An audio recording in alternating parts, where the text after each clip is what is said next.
Assalamualaikum warahmatullahi wabarakatuh. Berjumpa lagi dengan saya di channel HDD Orchid, teman-teman. Nah, para teman-teman pecinta anggrek, ini merupakan video part ketiga dari video-video sebelumnya tentang menanam anggrek dari botol ya, teman-teman. Part pertama itu bagaimana caranya kita mengolah media moss kemarin. Kemudian yang kedua, bagaimana caranya kita memecahkan atau mengeluarkan anggrek dari dalam botol. Nah, yang ketiga ini adalah bagaimana caranya kita menanam anggrek ya, teman-teman. Nah, ini adalah hasil setelah kita bersihkan dari media-medianya dan menggunakan air biasa. Nah, kemudian kita basuh lagi dengan menggunakan air campur dengan fungisida ya, teman-teman. Dengan fungisida apapun mereknya bebas, teman-teman, tapi yang penting fungsinya sama, yaitu fungisida. Jadi kita campur dengan fungisida seperti ini. Kita basuh kira-kira sekitar 15 menitan ya. Kemudian kita angkat ke media pengeringan. Nah, setelah dikeringkan ya, maaf teman-teman ya, jadi nggak ada yang megang kamera, jadi kameranya saya taruh di samping, kemudian saya videokan seperti ini ya. Jadi begini cara nanamnya, teman-teman. Jadi pertama kita ambil media mossnya, kemudian kita tutup semua akarnya menggunakan moss hitam itu, media moss. Kemudian kita tinggal taruh saja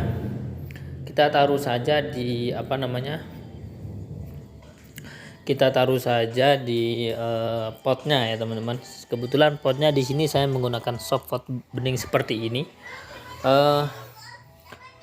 Kenapa saya milih soft pot yang seperti ini ya, teman-teman? Karena yang pertama tentunya adalah ekonomis ya, teman-teman, murah. Kemudian selain murah, moss seperti ini juga jarang bolongan cuma satu, jadi lubangnya cuma satu bagian bawah, jadi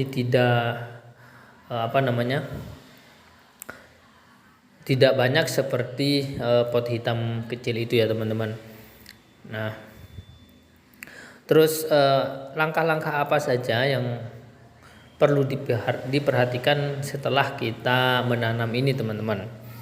Yang pertama adalah ya, kalau menggunakan media media soft pot seperti ini, kita perlu ekstra hati-hati melihat medianya. Jadi kalau menggunakan soft pot ini, air untuk penyiramannya itu jangan terlalu sering, teman-teman.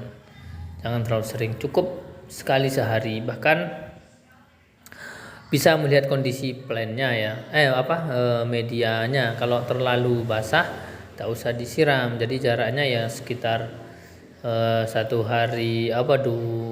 minggu itu bisa 3 kali atau 2 kali saja. Jadi ngelihat kondisi dari medianya ya, teman-teman, media mossnya. Kalau masih basah gak usah disiram ya, karena rawan untuk pembusukan akar. Nah, lain kalau menggunakan pot hitam itu kan bolongnya banyak, lubang-lubangnya kan banyak, jadi itu tidak terlalu khawatir karena airnya langsung menyerap ke bawah dan turun menetes ya. Kalau ini masih mengendap ya, teman-teman, karena saluran sirkulasi udaranya kurang. Kemudian yang kedua adalah setelah kita tanam, jangan sampai terkena sinar matahari langsung. Sinar matahari langsung itu bisa membuat anggrek kita langsung gosong ya, langsung terbakar karena panasnya matahari ya, Kemudian yang ketiga, jangan juga kena hujan, bisa langsung busuk ya, teman-teman, langsung busuk karena belum beradaptasi dengan lingkungan, kan baru keluar dari botol. Jadi kita hindari dari matahari dan hujan ya. Selain menghindari dari panas, sinar matahari langsung, kemudian dari hujan ya, yang perlu diperhatikan adalah setelah kita baru nanam awal, jangan kasih pupuk dulu ya. jangan dikasih pupuk ya teman-teman selama 1 bulan. Kalau saya itu selama 1 bulan itu nggak pernah, jangan dikasih pupuk. Nah ini prakteknya teman-teman, jadi ini saya nggak akan ngasih pupuk selama 1 bulan.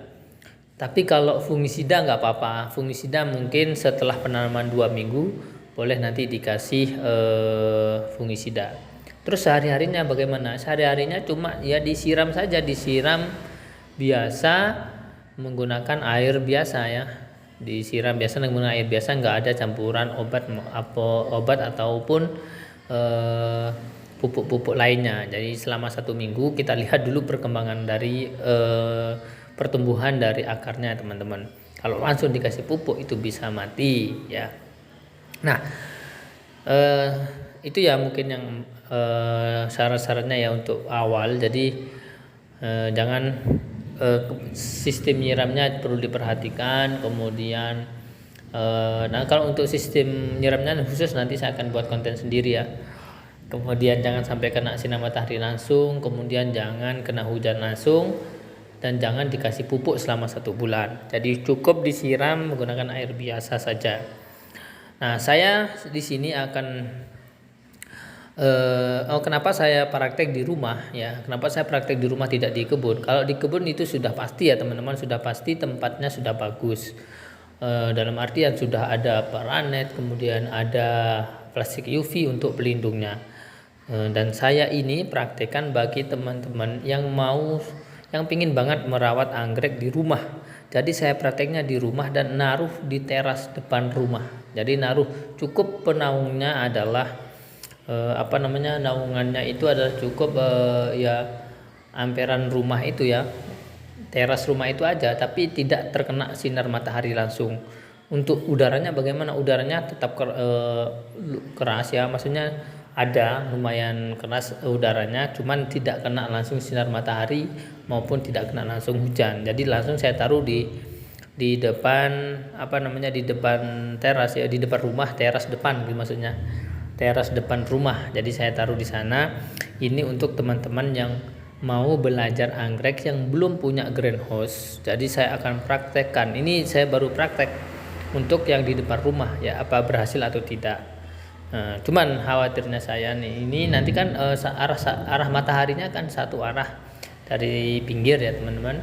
Jadi nggak ada yang dari atas, itu kemungkinan perkembangannya itu nanti kurang lurus, jadi mungkin agak bengkok. Tapi tidak apa-apa, kita lihat untuk perkembangan atau bisa hidup atau tidak ya. Ini saya pakai 2 botol ya. Ini teman-teman, tadi ada sekitar 2 botol, jadinya sekitar 50 lebih ya, sekitar 50 lebih 60 lebih ya teman-teman ya, sekitar 60 lebih, 65. Ini 54 ya, ini jadinya 54. Ini yang 2 botol tadi ya ini teman. Nah ini saya taruh di depan rumah. Nah seperti ini ya, di depan teras seperti ini. Tapi nah ini di pinggir ini matahari ya, dari ini arah matahari. Nah ini arah matahari dan atasnya hanya cukup pakai kavalum seperti itu ya. Jadi nggak ribet-ribet ya, cuman ya praktek aja di depan rumah. Siapa tahu nanti teman-teman pingin nyoba, karena kalau di kebun yang greenhouse tentu pasti pertumbuhannya sudah bagus. Nah kalau di depan rumah seperti apa? Nah jadi saya coba yang 2 botol ini aja ya teman-teman, di depan rumah. Nah ini hasilnya yang saya tanam tadi. Nah mungkin itu teman-teman untuk video kali ini. Terima kasih atas perhatiannya. Kalau ada pertanyaan apapun boleh di WA ya teman-teman. Terima kasih. Assalamualaikum warahmatullahi wabarakatuh.